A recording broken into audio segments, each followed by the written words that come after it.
அபார கருணாசிந்தும் ஞானதம் சாந்தரூபிணம் ஸ்ரீ சந்திரசேகரகுரும் பிரணமாமி மோதான்வகம். ஸ்ரீ குருப்பியோ நமக. கருணை கடலாம் காஞ்சி மகாபிரிவா அவர் நிகழ்த்தி காட்டி கொண்டிருக்கும் சில அனுகிரக விசேஷங்களையும் வைபவங்களையும் பார்த்து வருகிறோம். அந்த வரிசையில் இன்று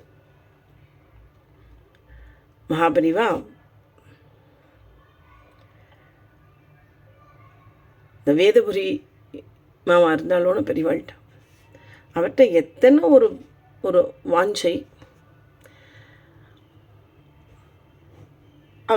அவருடைய பொண்களுக்கு கல்யாணம் பண்ணி வச்சார். இந்த மாதிரி நிறைய அவரோட வேதபுரி மாமாவோட இதெல்லாம் சொல்லியிருக்கார். இதில் ஒரு சின்ன ஒரு இன்சிடெண்ட். இது என்னென்னா, இந்த மகேந்திரவாடி உமா சங்கரன் அப்படிங்கிறவர் தன்னுடைய அந்த புஸ்தகத்தில் எழுதியிருக்கார்.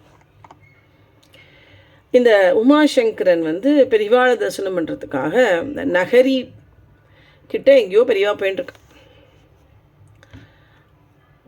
நகரி நோக்கி போயிட்டுருக்கான். சின்ன சின்ன கிராமங்கள் வழியாக நடந்து போயிட்டுருக்கான். அங்கே எங்கேயோ கண்டுபிடிச்சி, அப்போல்லாம் பெரியவாளை போய் கண்டுபிடிக்கிறதுங்கிறதே பெரிய விஷயம். இந்த கேம்ப்புன்னு நினச்சின்னு போவோம், பார்த்தா கிளம்பிட்டாலேம்பா அடுத்த கேம்ப் நடந்து போயிட்டுருப்பா. நடுவழியில் நடு ரோட்டில் போய் எங்கேயோ பார்த்து நம்ம நமஸ்காரம் பண்ணணும். அந்த மாதிரி தான் இவரும் போகிறார். அங்கே நகரிக்கிட்ட ஒரு சின்ன ஊர், கரிம்பேடு அப்படின்னு ஒரு ஊர். இந்த கரிம்பேடில் நாததீஸ்வரர் அப்படின்னு ஒரு கோவில். அந்த கோவிலில் தங்கியிருக்காளோ என்னமோ தெரியல. அந்த கோவிலில் தரிசனம் பண்ணிட்டு பெரியவா சாயங்காலம் கிளம்புறான். இவர் போகிறார். இந்த உமாமகேஸ்வரன் போக போக பெரியவா கிளம்பி கேம்ப்பு நடந்து போயிட்டுருக்கான். இவர் அப்படியே பெரியவாளை ஜாயின் பண்ணிக்கிறார். அந்த நாததீஸ்வரர் கோவில் கூட ஒரு தரிசனம் பண்ண முடியல அன்றைக்கி. பெரியவா நடந்து போயிட்டுருக்கா. அடுத்த ஊர் இந்த மாதிரி இங்கே போயிட்டுருக்கா. நகரியை நோக்கி போயிட்டுருக்கான். இவர் வந்த உடனே, இவரை பார்த்த உடனே ஸ்ரீகண்டன் சொல்கிறார், நீங்கள் கொஞ்சம் எசேனூர் போயிட்டு வேதபுரிகிட்ட நான் கொஞ்சம் வேஷ்டி தரேன், கொடுத்துட்றேளா அப்படிங்கிற. சரி நான் கொடுத்துட்டேன்னு இவர் மகேஸ்வரன் உமாசங்கரன் சொல்கிறார். சரி சொல்லிவிட்டான். ஆனால் அவர் ஒன்றும் கொண்டு கொடுக்கல. அவர் ஸ்ரீகண்டன் வேஷ்டியை பெரியவா நடக்க ஆரம்பிச்சிட்டார். ரிக்ஷா எல்லாம் கிளம்புறது எல்லாம் பெரியவாளுடைய நடந்துட்டுருக்கு. பெரியவா அப்படி நடந்து போயிட்டே இருக்கான். இவரை பார்க்குறா பெரியவா. பெரியவாளும் இதையே சொல்கிறார். ஸ்ரீகண்டன் என்ன சொல்கிறா அதையே சொல்கிறார். இந்த நாங்கள் முகாமில் போகும்போது நிறைய பேர் வேஷ்டி கொடுப்பா. அதெல்லாம் வேதபுரியோடது நிறைய இங்கே இருக்குது. எசைன்னு ஊரில் இருக்கான். தீபாவளிக்கு அவனுக்கு கொண்டு போய் கொடுத்துட்றியா? அடுத்த நாள் அடுத்த நாளும் என்னமோ தெரில, பொழுது விடிஞ்ச தீபாவளி. நீ இந்த வேஷ்டியை நான் கொடுக்க சொல்கிறேன், வேதபுரிகிட்ட சேர்த்து விட்றியா? பெரியவாளும் ஸ்ரீகண்டன் சொல்லி அடுத்தது பெரிய அதுக்கு என்ன நான் சேர்த்து விட்றேங்கிற. இவருக்கு மனசுக்குள்ளே நினச்சிக்கிறாரு, இவருக்கு எசைனூர் எங்கே இருக்குன்னே தெரியாது. இவருக்கு கேட்கணும்னு நினச்சிக்கிறாரு, முடியல. பெரியவா நடந்து போயிட்டே இருக்கான் ஃபாஸ்ட்டாக. சரி நான் பண்ணிடுறேன் அப்படிங்கிற. அப்படியே போயின்ட்டுருக்கான். ஒரு ஆத்தங்கரை வருது. ஆத்தங்கரையில் தண்ணி இல்லை, மணல் மேடு தான் இருக்குது. அதையும் அந்த ஆத்தங்கரையில் இறங்கி அந்த ஊரில் அங்கே ஒரு ஊர் இருக்குது. இறங்கி ஏறினா அங்கே ஒரு ஊர் இருக்குது. அங்கே செத்த நாள் இருக்கா. அங்கே இருக்கிற மக்கள்லாம் பார்க்குறா. இந்த மறந்தே போயிட்டா. இவருக்கு வேஷ்டி இன்னும் கைக்கு வரல, ஸ்ரீகண்டன் கொடுக்கலன்னு. அப்புறம் பெரியவாளை இவரும் கூடயே சித்த நேரம் போகலாம் அப்படின்ட்டு போகிறார். அப்புறம் இன்னொரு ரயில்வே பாலம் மாதிரி இருக்குது, பாம்பே ஹைவே ஏதோ சம்திங், பாம்பே போகிற ட்ரெயின்லாம் போகிற ட்ராக்கானது. அங்கே போய் சித்தனாய் உட்கார்றார். அப்போது நிறைய ஜனங்கள், நிறைய பேர். அப்போ தான் பெரியவாளை பார்க்க அந்த முதல் கேம்பை மிஸ் பண்ணிவிட்டு ஓடி வருவாளா இங்கே கண்டுபிடிக்கிறா. நிறைய பேர் நமஸ்காரம் பண்ணுறா.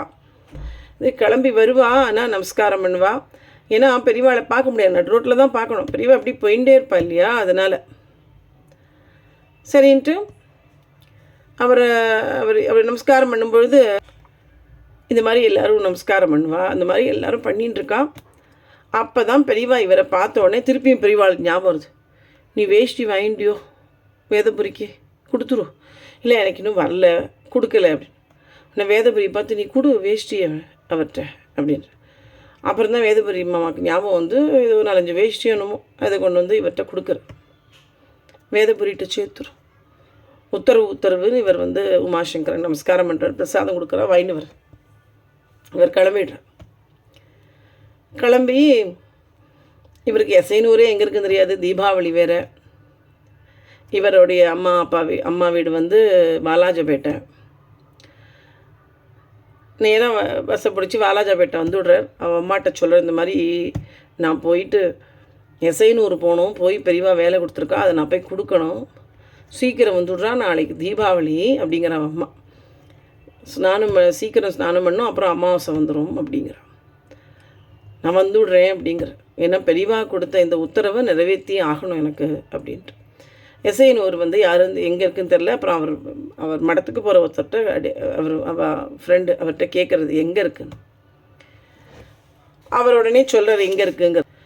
அவர் எப்படி சொல்கிறாருன்னா, எப்படி போனால் ஆற்காடு போகிற பஸ்ஸு, ஆற்காடுலேருந்து இழுப்ப போகிற வழியில் அது இருக்குது, அங்கே எசைனூர் கூட்டு ரோட்டில் இறங்கிக்கோ, அங்கேருந்து உள்ளே போகணும் அப்படின்னு இவர் வழி சொல்கிறார். ஆஹா, வழி தெரிஞ்சதேன்னு கிடக்குன்னு அங்கேருந்து ஆற்காடு போகிற பஸ்ஸில் ஏறி, அது எல்லாமே டக்குன்னு பஸ்ஸு கிடைக்கிறது.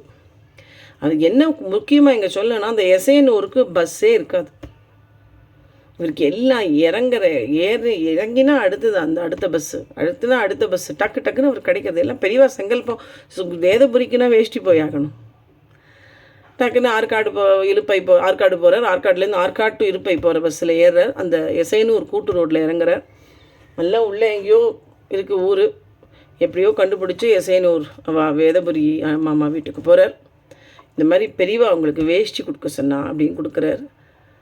உடனே அவருக்கு ரொம்ப சந்தோஷம். வேதபுரி மாமாவுக்கு அத்தனை என்னையும் எங்கேயோ ஒரு மூலையில் இருக்கேன், என்னையும் ஞாபகம் வச்சுட்டு என் பெரியவா கொடுக்குறாளே, எனக்கு தீபாவளிக்கு வேஷ்டி கொடுத்து அனுப்பிச்சிருக்காளேன்னு அவர் குழந்த மாதிரி அழ ஆரம்பிச்சிட்டாராம். அழுதுட்டு உடனே அவாத்தில் இருக்கிற படத்துக்கிட்ட போய் சாஷ்டாங்கமாக விழுந்து நமஸ்காரம் பண்ணி அழறாராம். எனக்கும் வேஷ்டி கொடுத்து அனுப்பிச்சிருக்கேளே, என்னையும் ஞாபகம் வச்சுருக்கேளேன்னு வேதபுரி மாமா அப்படி அழறாராம். ரொம்ப சந்தோஷம் பெரியவா வந்து இப்படி வேஷ்டி கொடுத்து. பெரியவாளுக்கும் எத்தனை ஒரு இது பாருங்கள், வேதபுரிக்கு தீபாவளிக்கு வேஷ்டி போகணும்னு இவரை விட்டு அனுப்பிச்சு அவருக்கு கொண்டு சேர்க்க வச்சுட்டார் பாருங்க. அதுதான் பெரியவா வந்து வேதபுரி மாமா மேலே வச்சுட்டு இருந்த ஒரு இது.